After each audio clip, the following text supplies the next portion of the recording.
My friends at Easy Cater are workplace catering pros, helping you find food for everything from daily employee meals to staff meetings and special events. Visit easycater.com/leaderassistant to find out more.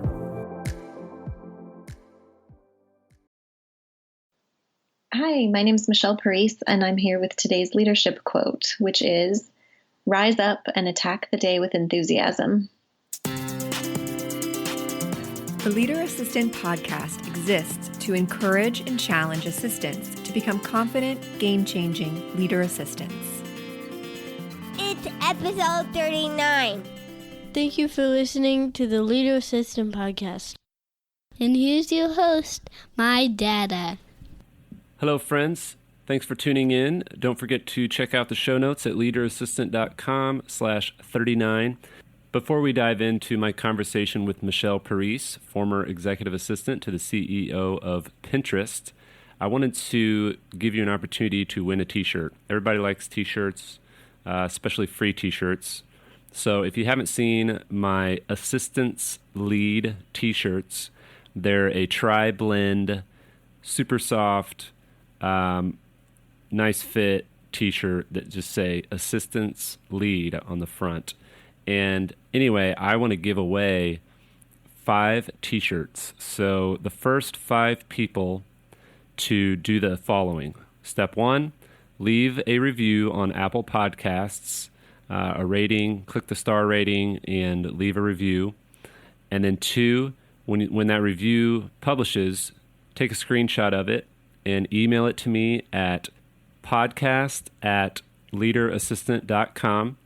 And in that email, include your shipping address and your t-shirt size, and I will send you a t-shirt. And before you think, 5 people, there's probably already 5 people that have done it, you'd be surprised at how just a simple process like this is too much work for a lot of people, and they just won't take the time to do it, and they'll think the same thing you're thinking, saying to themselves, somebody else already won it, it's probably not me. So just encouraging you to give it a shot and try it out. I'm going to give away a t-shirt to the first 5 people that leave a review. Send me an email of the screenshot of the review with your address, and I'll ship you a t-shirt. All right, let's jump into my interview with Michelle. Hey everyone, thanks for tuning in to the Leader Assistant podcast. I'm sorry my voice is terrible today, but I am excited to talk with Michelle Parise. Michelle, thanks for joining me. Thanks so much for having me. So Michelle, you were the assistant to the CEO of Pinterest, is that correct? That is correct. And what was it like working at a software company such as Pinterest? At first, it was a little scary. When I started, the company was very small. They only had one office, and I was their 58th employee. And while I made the decision to join the company based on the fact that I really, really liked the leadership, I really liked the CEO and the co-founder, that was the time when you were seeing Instagram get sold. And I was really worried that the company might just get sold really quickly and I'd be out of a job in 3 months. So my first emotion was sort of fear. But then once I got settled into the role, it was just 100% excitement every single day. When I started, like I said, I was the 58th employee. And when I left just under 4.5 years later, there were over 1,300 employees and 14 offices around the world. And the company had gone from a valuation of $100 million to $12 billion. So they'd gone through 6 additional rounds of fundraising and raised about $1.5 billion. So to say it was high growth is an understatement. And it really required me to get better at my job every couple weeks, because if I wasn't getting better, I was falling behind. And, what works as a process when you have 100 people in an office doesn't work when you have 350 or 650 or 1,100. So it just required you to constantly learn and grow and be really, really open to that, because if you weren't, you were going to fall behind and they'd be probably replaced. So it was really, really exciting, and also just a tremendous place to be from a culture standpoint. Really amazing people, really cared about their employees, still do. And yeah, just a fun product to be around. So what was it like working for the CEO during that time of just insane growth? It was really fun. I mean, I'm a person who loves a challenge, and I love to work hard, and it was great because, you never faced the same problem very often. So everything was new and different. And the other thing that I really loved about working with Ben Silverman, the CEO, was that he really valued the role and the partnership and really let me take as much off of his plate as was possible. And I really appreciated that I was really thought of as a partner and could make a lot of decisions or recommendations on his behalf. And that to me was really exciting, to be deeply, deeply involved in the work, as opposed to some other roles where I've, been primarily required to keep the calendar, greet visitors, grab beverages, and then tidy the conference room afterwards. So very different than a role where you're deeply involved in the business and making decisions that affect a lot of people on a regular basis. So did you have to say no often? I'm assuming you did. And then how did you learn to say no in a firm but kind way?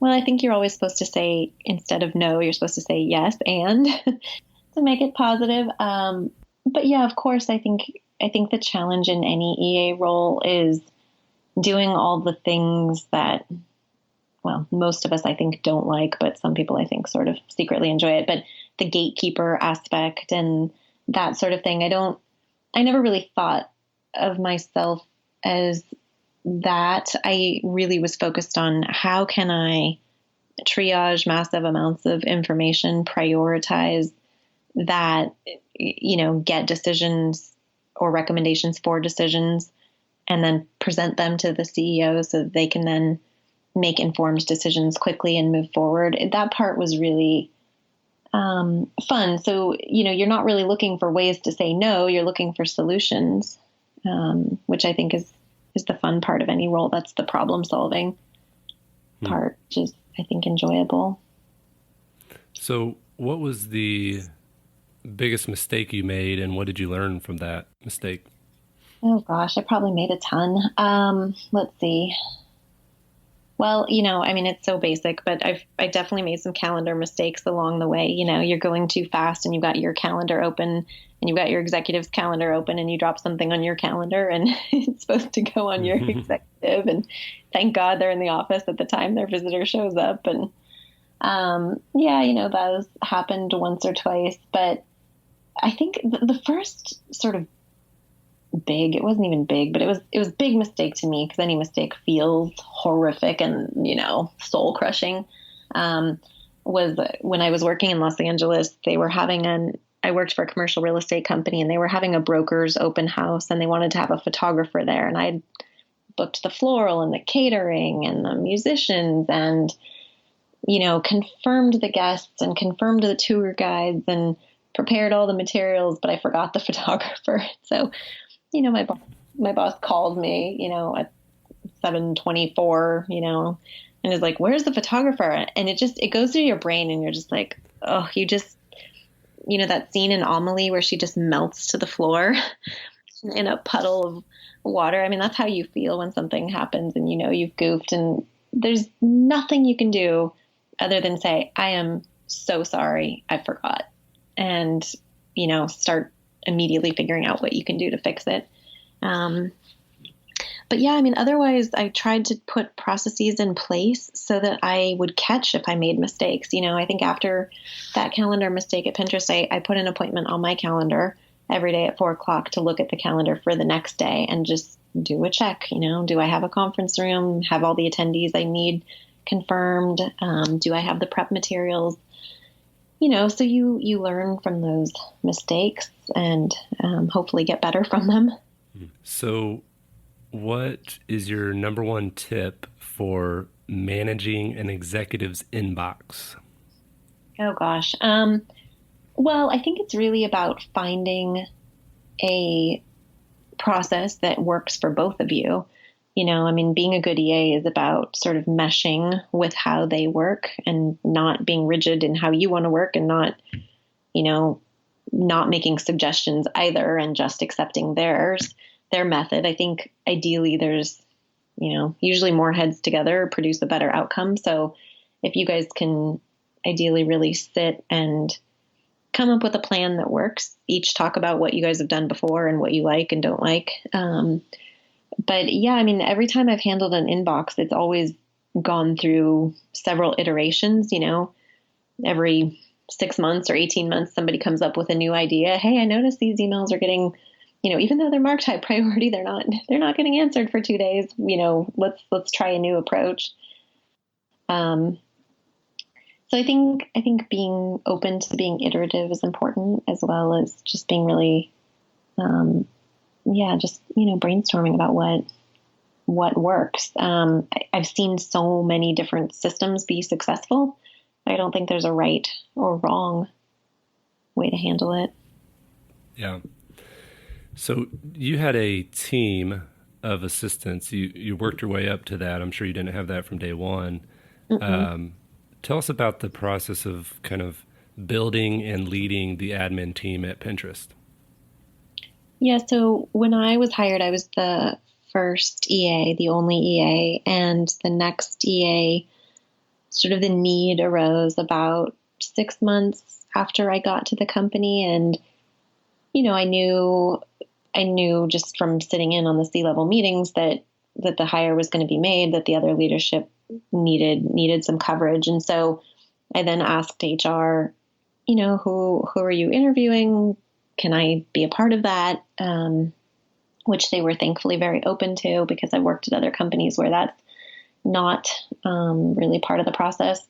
And so, yeah, I then, gave a lot of feedback to HR on the candidates, and we hired someone who was fantastic. I'm still very good friends with her because we went through a lot of it together. But the thing that became important to then both of us was, being involved in the hire for the next assistant. And the thing that I really prioritized in hiring admins for that team was that they were of the company first mentality.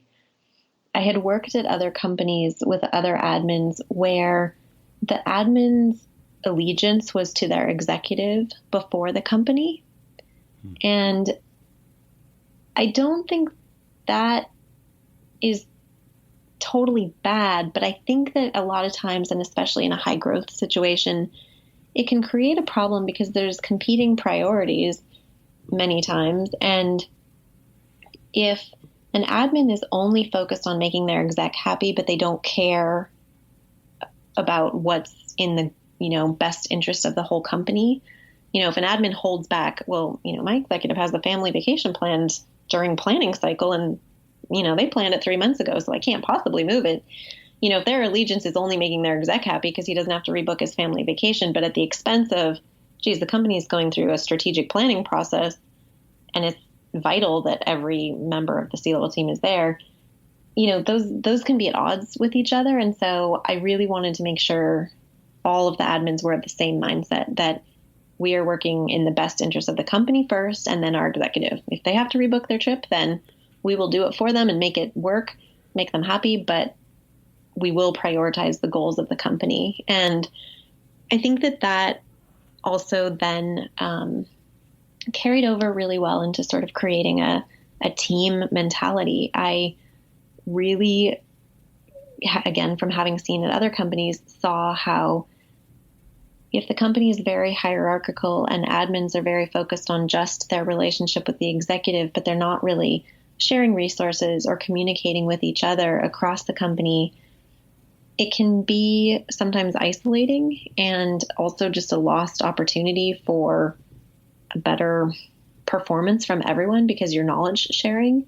And then also, usually there's a happier sort of culture amongst that group. If they can, vent about things together, support each other, usually we know things before the rest of the company, but at least if we can talk about it amongst ourselves and respect that confidentiality, it gives us an outlet for some of those things that can be really stressful. So, I really, really wanted to hire people who were of the company first mentality, who cared about the others who were doing the functionally similar work to themselves, and people who also really wanted to grow in their careers and who were not using the role as a stepping stone. I think that it's absolutely fine if someone comes in and, I had someone who worked on our comms team, and eventually the head of comms was like, she's so great. I want to offer her a role on the comms team. And, she really wanted it. And I was like, well, of course, go do that. That's great. I'm glad you found something that you're passionate about. But from a hiring standpoint, I was really trying to hire people who wanted to grow in their careers for the long term, because I think that if, again, when you're going through high growth like that, if you're not focused on getting better in that job, you're falling behind and hurting the company. And, you needed people who were eager to be stretched and challenged and up for that.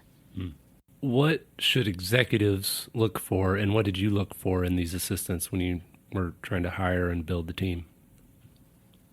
I think one of the most interesting things about this role is that it can be done in any industry, but it's also really challenging because I do think that the role can vary a lot, especially in work environments that are very dynamic, and then in other industries, contrast that with other industries that are a little more static, and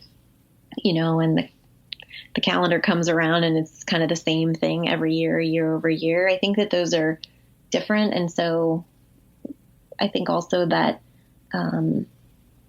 you have coverage laid out differently at different, types of companies. Like, for example, out here, in California, we have a lot of venture capital firms. So the firm may have 20 partners and there may be 18 admins. Whereas I was at Pinterest and there was, 1,300 employees and there was 13 admins. So, huge variation in the coverage ratio. So being super prescriptive about saying every executive needs the same thing is a little bit tricky. But if I had to kind of distill maybe the three most important things, I think I would say, first of all, you need to make sure the person wants the job. Is this a role they're really excited about, or are they just taking it because it's a job? And if it's the latter, that's not really a great signal. But also, do you respect this person? It sounds maybe overly simple, but I think that you want to be a partner ideally with this person in a professional capacity, and you want to believe that they are going to bring you good ideas and not just do exactly as they're told. Because if that's all it is, then you're not getting, I think, the leverage you can out of the hire. And if they're going to challenge you, if the admin's going to challenge you in some ways, I think that, that's helpful to your growth as an executive, which is great. So I would say those are two really, really important things. And then I think the third thing is making sure that that person's going to be a really good culture fit with the company. It's really, this person is your representative, your ambassador. If they're, moving around the company and you don't think they're going to gel with those folks and be able to build those relationships well, I think that's, you're kind of cutting yourself off at the knees, so to speak.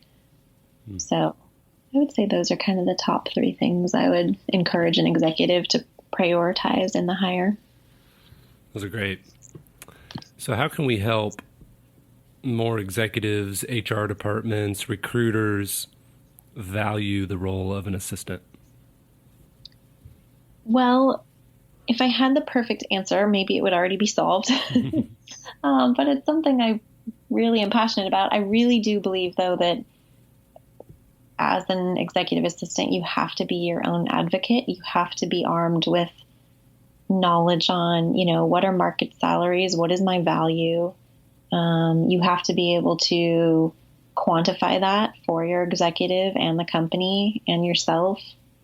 I would interview other admins and they would say, well, what do you do here? And I would kind of sometimes be like, I don't know. What do I do here?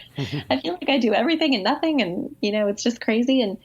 But if you really can't actually convey your worth, I think that it's hard for others to see that. So being able to really be confident in knowing, what you're capable of, what your strengths are, as well as what your weaknesses are, and being able to understand how that fits into the market, I think is important.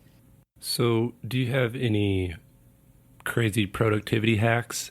And I want to kind of ask if you had a productivity hack when Pinterest was young and you were the first EA, and then if you had a different one or if it didn't work anymore as you grew and were leading a team of assistants.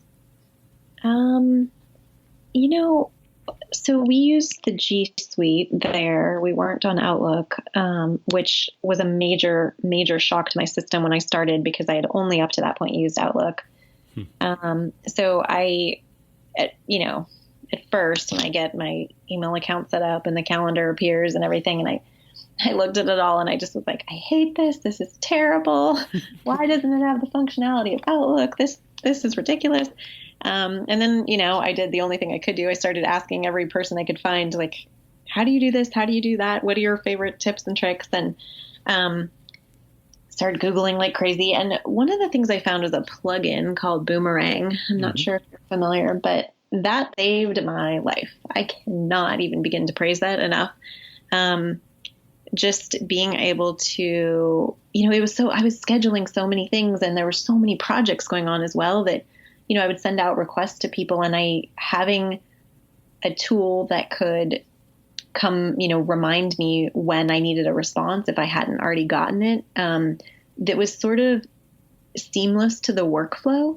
I didn't have to go out to a separate checklist to remind myself of when I needed to follow up on something. It just happened within that workflow, was super high value. And when I started using it, I don't know, maybe a month into the job. And when I was leaving and, going to close out my email account, I looked and I had like, I don't know, 420 emails that were like, sort of pending, that I was still waiting for things on, and that had been in flight that I was, going to then need to transfer over to my backfill. So yeah, how would I have kept in my brain 400 things that needed to happen? Mm-hmm. It wouldn't have been possible. I wouldn't have had enough Post-it notes or, anything else that would have been as efficient. So that was my all-time favorite productivity hack. And I loved that thing. And then other than that, I think just doing that calendar check for myself every single day, was super, super valuable. Yeah, those are kind of my favorites. What's interesting about Boomerang is essentially Gmail does all of that for you now. I know. It's amazing. So it's great for everybody except Boomerang. Right. Yeah. No. Yeah. Sad for Boomerang, but yeah. Problem with a good product is if it's great, somebody else is a bigger company may adopt it. But in any case, the features, I think are super high leverage if you utilize them in a regular way. Mm-hmm. So you do some speaking and EA training, and also do some consulting. Mm-hmm. So tell us a little bit about, how you would encourage other assistants that maybe want to branch out and do some training and speaking or blogging or whatever as mm-hmm. well. Yeah. So I think that if you are, passionate about your career, your profession, and growing in it and supporting others in it, developing others, the first thing I would encourage anyone to do is start within their company, unless you're a solo flyer. But yeah, looking around your company at what you can do either to help cultivate the culture of the team or provide additional sort of resource sharing support to the team, or leadership within the team. I think starting in your own backyard is always a great place to sort of share ideas, test things out. And then otherwise, looking around your city, wherever you may be at whatever organizations exist. I mean, there's so many, and some of them are pretty regionally focused, and then some are more national, but attend conferences, network with other EAs there. I met some fantastic EAs attending conferences who, I then sought out when I had questions, like, how does your public company handle this thing with this many people, when I didn't have the answers myself. So really seek out people who you can learn from and you can grow from, and then pay it back. If you're tapping someone else's wisdom, then by all means share that with, someone junior in your office or someone junior who wants to connect with you on LinkedIn. I think being a resource to this profession is really about sort of focusing on both those ahead of you and those coming up behind you. But yeah, the exciting thing is there's a lot of opportunities for admins to network, to connect, either online or in person, which is exciting. Yeah, I agree. So can you describe the job of an assistant in one sentence? Oh gosh. The job of an assistant in one sentence, I guess I would say, is to make your executive the most efficient, productive, successful individual they can professionally and personally be. That's great. I think that a lot of times admins forget to look holistically at the person they support, and they may make that calendar just fly from 8 a.m. to 5 p.m.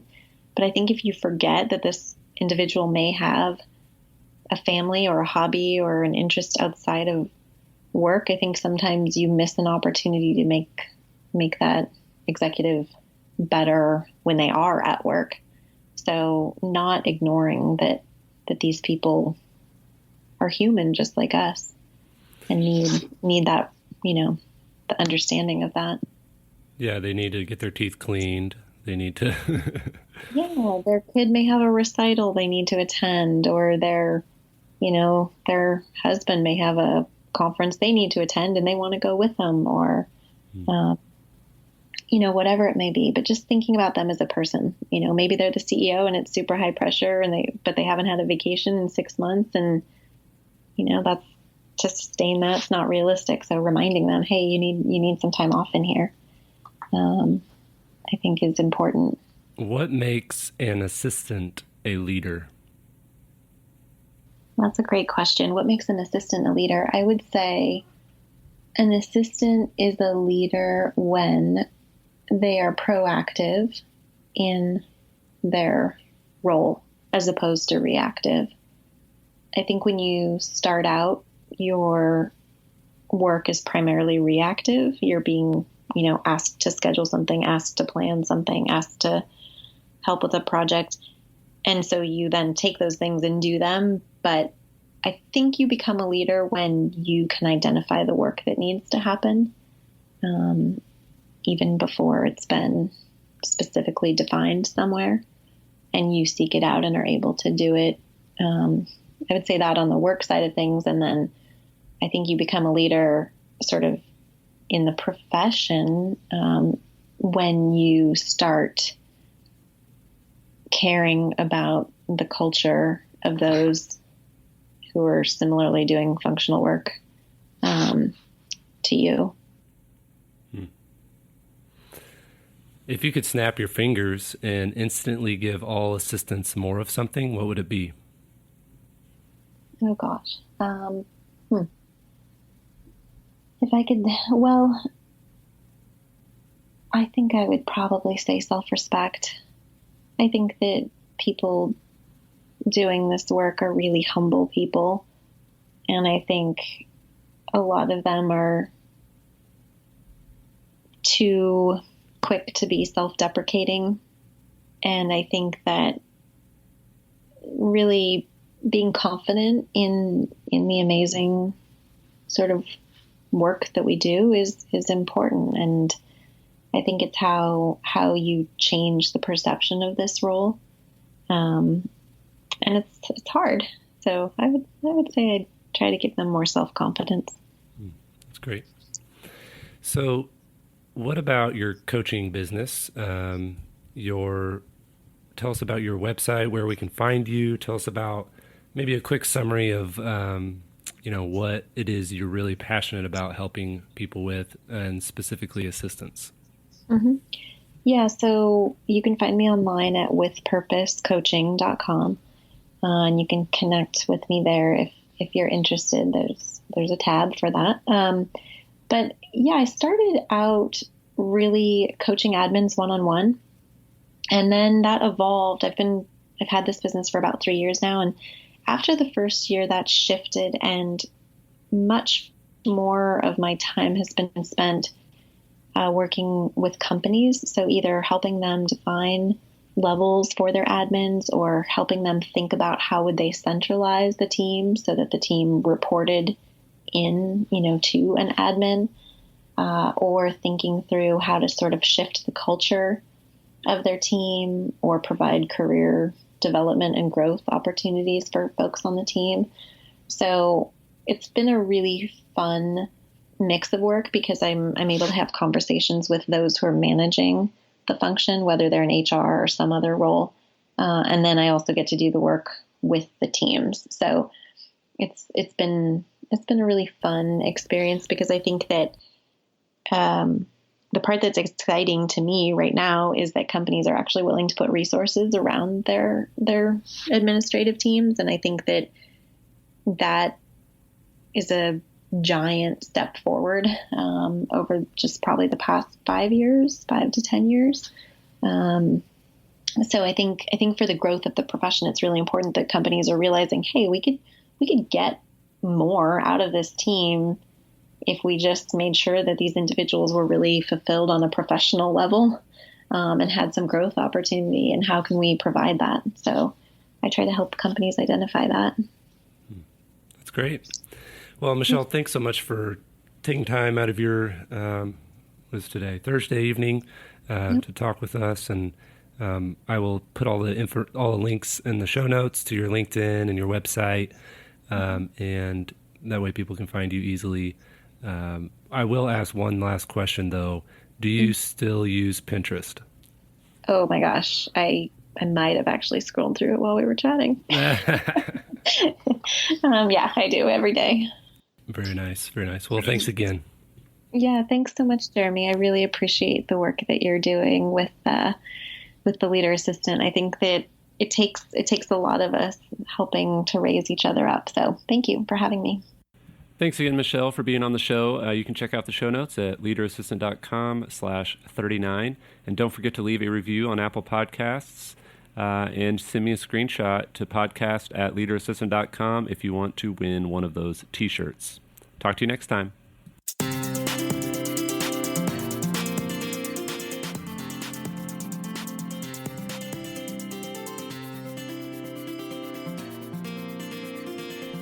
Please review on Apple Podcasts. GoBulls.com